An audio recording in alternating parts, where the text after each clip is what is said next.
The day OJ Simpson died, I was on a flight to Atlanta. When I landed, I was bombarded with messages and alerts about his passing. I was immediately taken back to the time when this nation was transfixed on the fate of this football hero turned pariah. I thought about how the world watched Simpson go on trial for the murder of his ex-wife and her friend. I remembered how the reaction to that verdict showed the racial divide in this nation. And I reflected on how I became forever linked to a part of one of the most iconic touchpoints of a generation. I thought about how, by chance, I'd been in Johnnie Cochran's office when he received the call to be part of what would soon be named the Dream Team.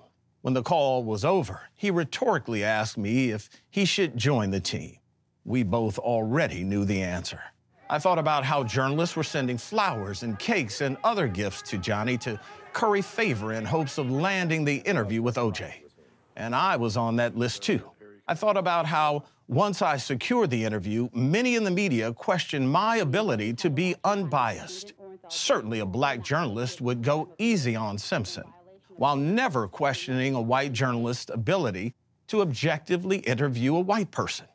They didn't wonder if Diane Sawyer could be impartial when talking with Mark Furman, the white officer accused of being a racist and possibly planting evidence against Simpson.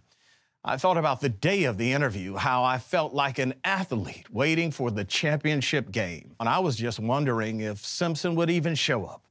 Well, he did. And with the world watching, we went live. As we started, the adrenaline was flowing. Good evening, everyone. As soon as the red light came on, our nerves subsided. And during our interview, his demeanor would change from charming to combative to even contrite at times. Do you believe you'd see the cold shoulder you're receiving now if indeed it had been your first wife, a black woman and a black male companion who were killed? You know, I thought about that. I thought about that in jail. I don't want to give it a lot of breath, but no, I don't. At every commercial break, Johnnie would huddle with OJ and I prepped with BET's president, Jeff Lee. It was like two boxers in between rounds with their cornermen. It was all surreal. On the day he died, I thought about how this story is about the loss of two lives, a fallen American hero. It's about celebrity and wealth, domestic violence and dubious policing. But most of all, it's about race.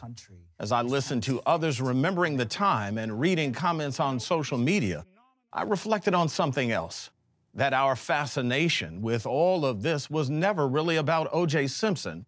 It was about us. And almost 3 decades later, it's still about us. Two Americas, 2 points of view, 2 justice systems, and 2 divided.